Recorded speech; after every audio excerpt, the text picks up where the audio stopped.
ഏതെങ്കിലും ഒരു വിഷയത്തിനെ പറ്റി പറയുമ്പോൾ നമ്മൾ എപ്പോഴും കേൾക്കുന്ന ഒരു കാര്യമാണ്, എൻ്റെ അപ്പൂപ്പൻ 100 വയസ്സ് വരെ ജീവിച്ചിരുന്നു, പുള്ളി ഒരുപാട് പച്ചമരുന്നുകളൊക്കെ കഴിക്കുമായിരുന്നു, അല്ലെങ്കിൽ നാട്ടുവൈദ്യമൊക്കെ ഉപയോഗിക്കുമായിരുന്നു, പുള്ളിക്കൊരു കുഴപ്പവും പറ്റില്ലല്ലോ. പക്ഷേ നിങ്ങൾ എന്താണ് പറയുന്നത്, ഈ പച്ചമരുന്നുകൾക്ക് പ്രശ്നമുണ്ട്, അല്ലെങ്കിൽ ഇത് അശാസ്ത്രീയമായ ചികിത്സയാണ് എന്നൊക്കെ പറഞ്ഞ് ധാരാളം പേര് വരാറുണ്ട്.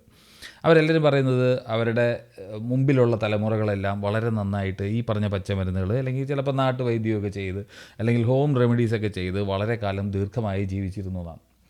സ്റ്റാറ്റിസ്റ്റിക്കലി നമ്മൾ എടുത്തു നോക്കുമ്പോൾ ഇതൊന്നും സത്യമല്ല എന്നുള്ളത് അറിയാം. പഴയ സെൻസസുകളിലെ ഡേറ്റയൊക്കെ നോക്കിക്കഴിയുമ്പോൾ അതായത് ഒരു നൂറ്റാണ്ടിന് മുമ്പ് തന്നെ 18 വയസ്സ് ശരാശരി ആയുസ്സുണ്ടായിരുന്ന ഒരു ജനതയാണ് എന്നുള്ളതാണ് നമുക്ക് തെളിവുകൾ പറയുന്നത്. ഈവൻ തിരുവിതാംകൂറിലെ സെൻസസൊക്കെ നോക്കിക്കഴിഞ്ഞാൽ എന്തായാലും 30-ന് താഴെ 20, 25 ആ റേഞ്ചിനകത്തുള്ള രീതിയിലാണ് ആണുങ്ങളുടെയും പെണ്ണുങ്ങളുടെയും ഒക്കെ ജീവിത ആയുർദൈർഘ്യം എന്ന് നമ്മൾ മനസ്സിലാക്കി വച്ചിരിക്കുന്ന ഒരു കാര്യം കൂടിയാണ്. അപ്പോൾ ഡേറ്റ അതല്ല കാണിക്കുന്നത്. പക്ഷേ എന്നാലും പറയാറുണ്ട്, എന്താണ് ഇതിന് പിന്നിലുള്ള ഒരു കാരണം, എന്തുകൊണ്ടാണ് ഇവർ പറയുന്നത്. ഇവർ ചുമ്മാ കള്ളം പറയല്ല. അവർ ശരിക്കും കണ്ടിട്ടുണ്ട് അവരുടെ അപ്പൂപ്പനോ അമ്മയോ ഒക്കെ പച്ചമരുന്നും അല്ലെങ്കിൽ കുഴമ്പോ കഷായോ അരിഷ്ടോ ഒക്കെ കഴിച്ചിട്ടും ജീവിച്ചിരുന്നത്. അപ്പോൾ ആ പറയുന്നതിന് നമ്മൾ പറയുന്നത് ഒരു ബയസാണെന്നാണ്. ആ ബയസിൻ്റെ പേരാണ് സർവൈവർഷിപ്പ് ബയസ്. ഇത് നിങ്ങൾ എന്തായാലും ഒരുപാട് കാര്യങ്ങളിൽ കേട്ടിരിക്കാൻ സാധ്യതയുണ്ട്. അതെന്താണെന്ന് വിശദീകരിക്കുകയാണ് പ്രധാനമായിട്ടും ഈ വീഡിയോയുടെ ഉദ്ദേശം. അപ്പോൾ നിങ്ങൾ ഈ കഥ തുടങ്ങുന്നത് ശരിക്കും വേൾഡ് വാർ 2 സമയത്താണ്. ഈ നമുക്കറിയാം എല്ലാ കാര്യങ്ങളും ഡിഫൻസിൻ്റെ അല്ലെങ്കിൽ ടെക്നോളജി ബേസ് ചെയ്തിട്ടുള്ള പല കാര്യങ്ങളും നമ്മൾ കൂടുതൽ ഡെവലപ്പ് ചെയ്യുന്ന എപ്പോഴും ഡിഫൻസിൽ നിന്നാണ് കാര്യങ്ങൾ മനസ്സിലാക്കാറ്. അപ്പോൾ വേൾഡ് വാർ 2 പല പ്ലെയിനുകളും ബോംബേഴ്സ് പ്രത്യേകിച്ച് ബോംബിംഗ് എല്ലാം കഴിഞ്ഞ് തിരിച്ചു വരുന്നത് നോക്കിക്കഴിഞ്ഞാൽ ആ ഡേറ്റ പോയിൻറ്റ്സ് എല്ലാം കൂടി ഒരു പ്ലെയിനിൻ്റെ ഇതിനകത്തേക്ക് നമ്മളിങ്ങനെ ഇട്ട് കഴിഞ്ഞാൽ കാണാൻ പറ്റും. ഈ തിരിച്ചു വന്ന പ്ലെയിനുകളുടെ എല്ലാം ആ ചുവന്ന നിറത്തിൽ കാണിച്ചിരിക്കുന്നത് ബുള്ളറ്റ് ഹോൾസാണ്. By the way, bullet holes എല്ലാം ഒരു പ്രത്യേക ഏരിയയിലാണെന്നുള്ളത് കാണാൻ പറ്റും. ഇപ്പോൾ നിങ്ങൾ ആ ചിത്രത്തിൽ നോക്കിക്കഴിഞ്ഞാൽ കാണാൻ പറ്റും, അതൊരു പ്രത്യേക ഏരിയയിൽ ഇങ്ങനെ ഡിസ്ട്രിബ്യൂട്ട് ചെയ്തിട്ടുണ്ട്. ആരാണ് ഇത്ര മനോഹരമായി അവിടെ മാത്രമായിട്ട് വെടിവെച്ചതെന്ന് പോലും നമുക്ക് തോന്നിപ്പോകും. അതെന്തുകൊണ്ട് ബാക്കിയുള്ള സ്ഥലത്തൊന്നും കൊള്ളാതെ ഇവിടെ മാത്രം വെടിവെക്കുന്നു എന്ന് നമുക്ക് തോന്നിപ്പോകും. ആ രീതിയിലുള്ള ഭംഗിയായിട്ട് പൊട്ട് വെച്ചതുപോലെ ആ പ്ലെയിനിൻ്റെ ഫ്യൂസലാജ് അല്ലെങ്കിൽ അതിൻ്റെ മെയിനായിട്ടുള്ള അതിൻ്റെ ബോഡിയിലും അതിൻ്റെ ചിറകുകളിലും അതിൻ്റെ ടെയിൽ പ്ലെയിനിലും ഒക്കെയാണ് ഈ കുത്തുകളെല്ലാം കാണുന്നത്. അപ്പോൾ അവിടെയുള്ളവരൊക്കെ ആലോചിച്ചു. അവർ തീർച്ചയായിട്ടും നമ്മൾ ആലോചിക്കുമല്ലോ, ഈ പറഞ്ഞതിനകത്ത് ഈ പറഞ്ഞ ഭാഗങ്ങളിലൊക്കെയാണ് സ്ഥിരമായിട്ട് വെടികൊണ്ടത്. അപ്പോൾ നമുക്ക് ചെയ്യാൻ പറ്റുന്ന ഒരു കാര്യം എന്ന് വെച്ച് കഴിഞ്ഞാൽ മൊത്തം ആർമർ പ്ലേറ്റിംഗ് ചെയ്യാം, അല്ലെങ്കിൽ ഒരു ബുള്ളറ്റ് പ്രൂഫ് വെസ്റ്റ് പ്ലെയിൻ അങ്ങ് അടിച്ചു കൊടുക്കാം. പക്ഷേ പ്ലെയിൻ ആയതുകൊണ്ട് തന്നെ നമുക്കറിയാം, പ്ലെയിൻ ഉണ്ടാക്കുന്നത് തന്നെ വളരെ ലൈറ്റ് വെയ്റ്റ് ആയിട്ടുള്ള മെറ്റീരിയൽ കൊണ്ടാണ്. കാര്യം അത് എയറോഡൈനാമിക്കലി ഭയങ്കര സൗണ്ട് ആണെങ്കിൽ മാത്രമേ അത് പറക്കുകയുള്ളൂ, വളരെ ലൈറ്റ് വെയ്റ്റിൽ ആയിരിക്കണം, ഇങ്ങനെയൊക്കെയുള്ള കുറേ ക്രൈറ്റീരിയ ഉണ്ട്. എന്നാൽ മാത്രമേ പ്ലെയിൻ പറക്കുകയുള്ളൂ. അല്ല കട്ടിക്ക് ഉണ്ടാക്കി താഴെ ഇട്ടിട്ട് കാര്യമില്ലല്ലോ. ഈ ആകാശത്തോട്ട് ഇത് പറക്കണം എന്നുണ്ടെങ്കിൽ എന്തായാലും അതിനകത്ത് കുറച്ച് പരിപാടികളൊക്കെ ചെയ്തേ പറ്റുള്ളൂ. വളരെ ലൈറ്റ് വെയ്റ്റ് ആയിരിക്കണം, എയറോ ഫോയിലൊക്കെ കറക്റ്റായിട്ടിരിക്കണം, അങ്ങനെയുള്ള കുറച്ച് കാര്യങ്ങളുണ്ട്. അപ്പോൾ അതുകൊണ്ട് തോന്നിയെടുത്തൊക്കെ ആർമർ പ്ലേറ്റ് വയ്ക്കാൻ പറ്റില്ല. അപ്പോൾ ഒരു കാര്യം ചെയ്യാം, കുറേ പേര് പറഞ്ഞു ഈ ബുള്ളറ്റ് ഹോളുള്ള എല്ലാ സ്ഥലങ്ങളിലും നമുക്കങ്ങ് ആർമർ പ്ലേറ്റ് വയ്ക്കാം, ബാക്കിയുള്ള സ്ഥലങ്ങളിൽ കുഴപ്പമില്ലല്ലോ, ഇവിടെയല്ലേ വെടി കൊള്ളുന്നുള്ളൂ, അപ്പോൾ ഇവിടെ മാത്രം അങ്ങ് ആർമർ പ്ലേറ്റ് വയ്ക്കാമെന്ന് പറഞ്ഞു. എന്തായിരിക്കും അതിനകത്തുള്ളൊരു പ്രശ്നം?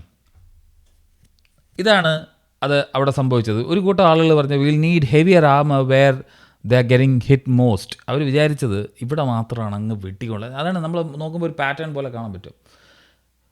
ചിലർ പറഞ്ഞു or perhaps they hit evenly and planes hit in the most vulnerable parts don't tend to return എന്നുള്ള ഒരു കൺക്ലൂഷനിലേക്ക് വേറെ കുറേ പേര് വന്നു. അത് വരാനുള്ളൊരു കാരണമുണ്ട്, അത് ഞാൻ പറയാം. അതായത് എല്ലാ സ്ഥലത്തും ഒരുപോലെയാണ് പ്ലെയിനുകൾക്ക് വെടി കൊള്ളുന്നത്. പക്ഷേ ഇവിടെ വെടികൊണ്ട ഭാഗം മാത്രം, ഈ പടത്തിൽ കാണിച്ചിരുന്ന സ്ഥലത്ത് വെടികൊണ്ട ഭാഗത്തിലുള്ള പ്ലെയിനുകൾ മാത്രം തിരിച്ചു വരുന്നു. അപ്പോൾ ഈ ഒരു ഐഡിയ ശരിക്കും ചുമ്മാ റാൻഡമായിട്ടൊന്നും വന്നതല്ല. ഇദ്ദേഹമാണ് അതിൻ്റെ പിന്നിലുള്ള ആൾ. എബ്രഹാം വാൽഡ് എന്നാണ് പുള്ളിയുടെ പേര്. അപ്പോൾ വേൾഡ് വാർ 2 സമയത്ത് statistical research group at Columbia യൂണിവേഴ്സിറ്റിയുമായിട്ട് അസോസിയേറ്റ് ചെയ്ത് പ്രവർത്തിച്ച ഒരു മനുഷ്യനാണ് ഇദ്ദേഹം. When military analyst studied bullet holes on returning bombers many propose reinforcing the areas that showed the most damage. ഏറ്റവും കൂടുതൽ ഡാമേജ് ഉള്ള സ്ഥലത്ത് റീഇൻഫോഴ്സ് ചെയ്യുക എന്നുള്ള ഐഡിയ ആയിട്ടാണ് എല്ലാവരും വന്നത്. Wald realise the sample contained only aircraft that survived. പുള്ളി മനസ്സിലാക്കി അവിടെ അതാണ് അവിടുത്തെ ഒരു ട്യൂബ് ലൈറ്റ് മൊമെൻ്റ് എന്ന് പറയുന്നത്. പുള്ളി മനസ്സിലാക്കിയ ഒരു കാര്യം എന്താണ്, അതിജീവിച്ച പ്ലെയിനുകൾ, വെടി കൊണ്ടിട്ടും തിരിച്ച് വന്ന് ലാൻഡ് ചെയ്യാൻ പറ്റിയ പ്ലെയിനുകൾ മാത്രം ആണ് നമ്മൾ കാണുന്നത്. ബാക്കിയുള്ള പ്ലെയിനുകൾക്ക് എന്ത് പറ്റി? അതൊക്കെ വെടികൊണ്ട് അവിടെ ഇവിടെയൊക്കെ വീണു. അപ്പോൾ നേരത്തെയുള്ള ചിത്രം തന്നെ നമ്മൾ നോക്കുകയാണെങ്കിൽ നമുക്ക് കാണാൻ കഴിയുന്ന ഒരു കാര്യം എന്ന് പറഞ്ഞു കഴിഞ്ഞാൽ വളരെ സിമ്പിളാണ്. ആ ബുള്ളറ്റ് ഹോൾസ് നിങ്ങൾ നോക്കിക്കഴിഞ്ഞാൽ എൻജിൻ, കോക്ക്പിറ്റ്, പ്രൊപ്പല്ലേഴ്സ് അല്ലെങ്കിൽ ഫ്യൂസലാജിൻ്റെ ഏറ്റവും ടെയിൽ പ്ലെയിനുമായിട്ട് ചേരുന്ന സ്ഥലം, അതായത് നീല നിറത്തിൽ കാണിച്ചിരിക്കുന്ന സ്ഥലത്തൊക്കെ കൊണ്ടു കഴിഞ്ഞാൽ ഒരു പ്ലെയിനിൻ്റെ ഏറ്റവും കൂടുതൽ വൾണറബിൾ ആയിട്ടുള്ള സ്പോട്ടുകളാണ് എന്നുള്ളത് തിരിച്ചറിവാണ് അവിടെ ഈ പറഞ്ഞ ബയസിൻ്റെ ഒരു കണ്ടുപിടുത്തത്തിലേക്ക് വരുന്നത്. ഇദ്ദേഹം ഒരു സ്റ്റാറ്റിസ്റ്റീഷ്യൻ ആയിരുന്നത് കൊണ്ട് തന്നെ, അല്ലെങ്കിൽ മാത്തമാറ്റീഷ്യൻ ആയിരുന്നത് കൊണ്ട് തന്നെ കുറേ കാര്യങ്ങൾ വളരെ ഈസി ആയിട്ട് അദ്ദേഹത്തിന് മനസ്സിലായി എന്നുള്ളതാണ് നമ്മൾ മനസ്സിലാക്കുന്നത്. ഇത് വേറെയും കുറച്ച് കാര്യങ്ങൾ അല്ലെങ്കിൽ ഉദാഹരണങ്ങൾ പറയുമ്പോൾ മനസ്സിലാവും. ഈ ആന്ത്രപ്രണർ ഡെവലപ്മെൻറ്റ് എന്നൊക്കെ പറഞ്ഞിട്ട് പല പ്രോഗ്രാമുകളും അതും ഇതുമൊക്കെ കാണുമ്പോഴത്തേക്കും നമുക്ക് തോന്നുമ്പോൾ അവർ കുറേ എക്സാമ്പിൾസ് അങ്ങോട്ട് പറയും. ഈ മോട്ടിവേഷണൽ സ്പീക്കേഴ്സൊക്കെ വന്ന് പറയുന്നതാണ്, നിങ്ങളൊരു സ്ഥാപനം തുടങ്ങാൻ ആഗ്രഹിക്കുന്നു, നിങ്ങൾക്കും ആവാം ഒരു entrepreneur, and they will give you some examples. അതിലൊരു സ്ഥിരം തരുന്ന എക്സാമ്പിൾസിലൊന്നാണ് ആപ്പിൾ, ടെസ്ല, ഇലോൺ മസ്ക്. ഇവരുടെയൊക്കെ പ്രത്യേകത എന്താണെന്ന് പറയുമ്പോൾ, ഇപ്പം ഞാൻ ഈവൻ നമ്മൾ കോളേജിലൊക്കെ പല പരിപാടികൾക്കും പോകുമ്പോഴും അവർ പറയുന്നതാണ്, വളരെ ബോൾഡായിരിക്കണം, റിസ്ക് എടുക്കണം. ഇവരെല്ലാം കോളേജ് ഡ്രോപ്പ് ഔട്ടുകളാണ്, അതുകൊണ്ടാണ് ഇവർക്ക് ഇത്രയും വലിയ സക്സസ് ആവാൻ പറ്റിയത്. പക്ഷേ നമ്മളവിടെ മിസ് ചെയ്തു പോകുന്നൊരു കാര്യമുണ്ട്. ആയിരങ്ങളുണ്ട് സെയിം ഫീൽഡിൽ തന്നെ ഉണ്ടായിട്ട് അവർക്ക് ഒരു സക്സസ്സും ആകാൻ പറ്റാതെ പോയവർ. എന്തുകൊണ്ട് അവരെ കാണുന്നില്ല? അവർ ഇൻവിസിബിളാണ്, അവരെ നമ്മൾ കാണാറേ ഇല്ല എന്നുള്ളതാണ് സത്യം. അവർക്ക് യാതൊരു പ്രസക്തിയില്ല. നമ്മൾ സക്സസ്ഫുള്ളായ 2-3 പേരെ മാത്രം എടുത്ത് നോക്കുന്നു. ബാക്കി അവിടെ ആയിരങ്ങൾ ട്രൈ ചെയ്തിട്ട് ഇതുപോലെ എഞ്ചിനീയറിംഗ് പകുതി വഴി വെച്ച് ഡ്രോപ്പ് ഔട്ടായിട്ട്, അല്ലെങ്കിൽ കോളേജ് എഡ്യൂക്കേഷൻ പകുതി വഴി വെച്ച് ഡ്രോപ്പ് ആയിട്ട് എനിക്കൊരു ആന്ത്രപ്രണർ ആവണം, എനിക്കൊരു സ്ഥാപനം തുടങ്ങണം, എനിക്കൊരു സ്റ്റാർട്ടപ്പ് തുടങ്ങണം എന്നൊക്കെ പറഞ്ഞ് വന്നിട്ടുള്ള എത്രയോ. ഞാൻ ഡിസ്കറേജ് ചെയ്യാൻ വേണ്ടിയിട്ട് പറയുന്നതല്ല, പക്ഷേ ഇതിനകത്ത് നഷ്ടപ്പെട്ടു പോകുന്ന ആളുകൾ അല്ലെങ്കിൽ സക്സസ്ഫുൾ ആവാത്തവരാരും നമ്മൾ കാണുന്നില്ല. അതാണ് ആക്ച്വലി ഏറ്റവും കൂടുതൽ, അവിടെയാണ് ഡേറ്റ കിടക്കുന്നത്. ഏറ്റവും കൂടുതൽ ആളുകൾ അങ്ങനെ തിരിഞ്ഞു പോകുന്നുണ്ട്. അല്ലെങ്കിൽ ഏറ്റവും സക്സസ് ആയിട്ടുള്ള 2-3 പേരെ നമ്മൾ കാണും എന്നുള്ളതാണ്. ഇത് വളരെ കോമൺ ആയിട്ട് കാണുന്ന ഒരു കാര്യമാണ്. ഫിറ്റ്നസ് ഇൻഡസ്ട്രിയിൽ നിങ്ങൾ നോക്കിയാൽ മതി, ഫേസ് യോഗ അല്ലെങ്കിൽ ബോഡി സ്ലിമ്മിങ് എന്നൊക്കെ പറഞ്ഞ് വരുന്ന കുറേ ടീംസ് ഉണ്ട്. അപ്പോൾ ഇവരുടെയൊക്കെ ഡേറ്റ എന്ന് പറഞ്ഞതാണ്, അവർ ലൈറ്റിംഗ് മാറ്റിയാൽ പോലും നിങ്ങളുടെ ഷേപ്പ് മാറും എന്നുള്ളതാണ് ഏറ്റവും ഈസി ആയിട്ട് നമുക്ക് മനസ്സിലാക്കാൻ പറ്റുന്ന കാര്യം. ഇപ്പോൾ ഒരു ടോപ്പ് ലൈറ്റിംഗ് ചെയ്തിട്ട് നല്ല 6 പാക്കൊക്കെ വേണമെങ്കിൽ നമുക്ക് കാണിച്ചു തരാം. ഞാൻ പറയുന്ന കാര്യമല്ല. ബോഡി ട്രാൻസ്ഫോർമേഷൻ്റെ 2 ഫോട്ടോഗ്രാഫ് എടുത്തതിന് ശേഷം അതാണ് നമ്മൾ കാണുന്നത്. നമ്മൾ വിചാരിക്കുന്നത് എന്താണ്, ഒരാൾ ഞാൻ ഈ ഒരു പ്രത്യേക ഡയറ്റ് ഫോളോ ചെയ്തു, ഈ ഡയറ്റ് ഫോളോ ചെയ്ത് കഴിഞ്ഞാൽ നിങ്ങൾക്കും സ്ലിം ആവാം. ഇത് നിങ്ങൾ കണ്ടിട്ടുണ്ടാവാനാണ് സാധ്യത. ഒരാളുടെ ഒരു എക്സാമ്പിൾ എടുത്ത് വയ്ക്കുന്നു. അപ്പോൾ ഇതേ കാര്യം ചെയ്തിട്ട് പകുതി വഴിക്ക് ഉപേക്ഷിച്ചവരുണ്ട്. ജനറ്റിക്കായിട്ട് തന്നെ, ജനിതകമായിട്ട് തന്നെ ഔട്ട്ലയേഴ്സ് ആയിട്ടുള്ളവർ, സാധാരണ മനുഷ്യരെക്കാൾ കൂടുതൽ ഫാറ്റ് ബേൺ ചെയ്യാൻ കഴിവുള്ള ആളുകളുണ്ടാവാം. ഇതിൻ്റെ ഇടയിൽ ഇതൊന്നും പറയാതെ സ്റ്റിറോയിഡ് യൂസ് ചെയ്യുന്ന ആളുകളുണ്ടാവാം. ഇവർ വലിയ ഇൻസ്റ്റാഗ്രാം ഇൻഫ്ലുവൻസേഴ്സൊക്കെ ആയിരിക്കും, മാറിയുന്ന അപ്പുറത്ത് നിന്ന് കുത്തിയിട്ടായിരിക്കും ഇവർ വന്നിട്ട് ഈ പറഞ്ഞ സാധനങ്ങൾ, എൻ്റെ ബോഡി ട്രാൻസ്ഫോർമേഷൻ കണ്ടോ, ഞാൻ ഈ ഡയറ്റാണ് ഫോളോ ചെയ്യുന്നത് പറയുന്നത്. അപ്പോൾ നമ്മൾ ഓവർ എസ്റ്റിമേറ്റ് ചെയ്യുകയാണ് ചെയ്യുന്നത് ഈ പറഞ്ഞ കാര്യങ്ങളെ എല്ലാം.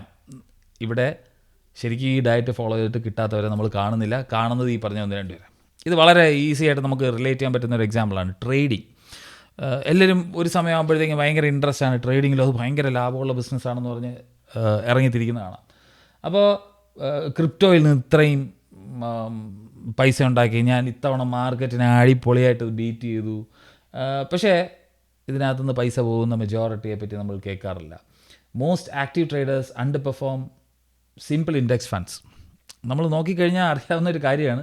പക്ഷേ ഇവിടെ ഈ ബയസ് ഉള്ളത് കൊണ്ടുള്ള നമ്മുടെ ഇല്യൂഷൻ എന്ന് പറഞ്ഞു കഴിഞ്ഞാൽ, ഈ സക്സസ്ഫുൾ ആയിട്ടുള്ള 1-2 പേരെ കണ്ടിട്ട്, അവർ ചിലപ്പോൾ ഇൻഫ്ലുവൻസേഴ്സൊക്കെ ആയിരിക്കും, ഭയങ്കര ബിഗ് ടൈം ഇൻസ്റ്റാഗ്രാമിലും യൂട്യൂബിലും ഒക്കെ നിങ്ങളെ ഇൻഫ്ലുവൻസ് ചെയ്യാൻ കഴിവുള്ളവരായിരിക്കും. അതായിരിക്കും നിങ്ങൾ കാണുന്നത്. പക്ഷേ പട്ടി പോളിഷായവരെ ആരും കാണുന്നില്ല എന്നുള്ളതാണ്. ഇത് ഉറപ്പായിട്ട് നിങ്ങൾക്ക് അറിയാമായിരിക്കും. എല്ലാവരും പറയും, പഴയ കാറുകൾ കട്ടി തകിടാണ്, കാണണം, ഇത്രയും വർഷമായിട്ട് 1940 ഉണ്ടാക്കിയാണ് ഇപ്പോഴും ഒരു കുഴപ്പമില്ലാതെ ഓടുന്നു. അല്ലെങ്കിൽ പഴയ ബിൽഡിങ്ങുകളുടെ കാര്യം പറഞ്ഞു, ഇത്രയും വർഷമായിട്ട് എന്താണ് സംഭവം? ഈ ഓൾഡ് കാർസ് അത്ര ഡ്യൂറബിൾ ആയതുകൊണ്ടാണോ? പണ്ട് കാലത്ത് എത്രയോ കാറുകൾ ഉണ്ടായിരുന്നു എന്നുള്ളത് നമ്മൾ അറിയണം. നമ്മൾ കാണുന്നത് ഈ പറഞ്ഞ ടെസ്റ്റ് ഓഫ് ടൈം അതിജീവിച്ച കാറുകളാണ്, അല്ലാതെ നശിച്ചു പോയ 100 കണക്കിന് പഴയ കാറുകളെല്ലാം അത്ര കിട്ടലുമായിരുന്നെങ്കിൽ ആ കാറുകളുടെ എല്ലാ വെറൈറ്റിയും ഇന്നും കാണണം. അത് നമ്മൾ കാണുന്നില്ല. ഇത്രയും ടൈം ടെസ്റ്റഡ് ആയിട്ടുള്ള, ഇതിനകത്ത് അതിജീവിച്ച, അന്നത്തതിൽ മോഡേൺ ആയിട്ടുള്ള ഡിസൈൻ ആയിട്ടുള്ള, ഡ്യൂറബിൾ ആയിട്ടുള്ള, ആളുകൾക്ക് താല്പര്യമുള്ള കുറേ കാറുകളാണ് അതിജീവിച്ചത്. വളരെ സിമ്പിളായിട്ട് നമ്മൾ എപ്പോഴും കേൾക്കുന്ന കാര്യമാണ് പഴയ പാട്ടുകൾ. പഴയ പാട്ടിൽ എത്രയോ മോശം പാട്ടുകളുണ്ട്, പുതിയ പാട്ടിൽ എത്രയോ നല്ല പാട്ടുകളുണ്ട്. പക്ഷേ നമ്മൾ പഴയതിൽ ഇത്രയും കാലം ഒരു 10-50 വർഷമായിട്ട് നമ്മൾ കേൾക്കുന്ന ചില പാട്ടുകളുണ്ട്.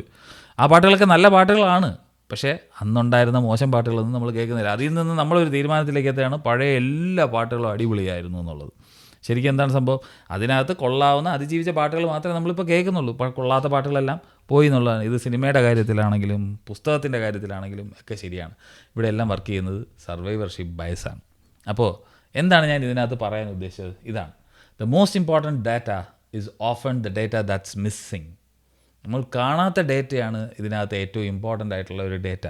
ഇതിനകത്ത് അതിജീവിച്ച് 1-2 പേരെ പൊക്കിയെടുത്തുകൊണ്ട് വരുന്നതിനേക്കാൾ നമ്മൾ മനസ്സിലാക്കേണ്ടത് ഇതിനകത്ത് എന്തൊക്കെ കാര്യങ്ങൾ, അല്ലെങ്കിൽ എത്ര പേര് പച്ചമരുന്ന് അടിച്ചിട്ട് ഇല്ലാതായി പോയി എന്നുള്ളതാണ്.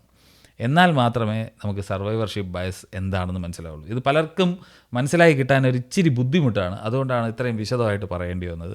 ഇത് പല കാര്യങ്ങളിലും നമ്മുടെ നാട്ടിൽ നടക്കുന്ന ഒരു കാര്യമാണ് ഈ സർവൈവർഷിപ്പ് ബയസ് എന്ന് പറയുന്നത്. ഈ ബയസ് ഒഴിവാക്കി ചിന്തിച്ചാലുള്ള ഗുണം എന്താണ്? നിങ്ങൾക്ക് കുറച്ചുകൂടി തെളിവായിട്ടും സത്യത്തിനോട് അടുത്ത് നിൽക്കുന്നതുമായിട്ടുള്ള ഉത്തരം പല കാര്യങ്ങളിലും കിട്ടുമെന്നുള്ളതാണ്. അപ്പോൾ പറഞ്ഞ കാര്യങ്ങൾ ഇഷ്ടപ്പെട്ടു എന്നുണ്ടെങ്കിൽ തീർച്ചയായിട്ടും ലൈക്ക് ചെയ്യുക, നിങ്ങൾ കമൻറ്റ് ചെയ്യുക. തുടർന്ന് ഇതുപോലെയുള്ള ഇൻട്രസ്റ്റിംഗ് ആയിട്ടുള്ള വിഷയം കാണുന്നുണ്ടെങ്കിൽ സബ്സ്ക്രൈബ് ചെയ്യുക. മറ്റൊരു ഇൻട്രസ്റ്റിംഗ് ആയിട്ടുള്ള വിഷയമായിട്ട് കാണാം. അതുവരെ ബൈ.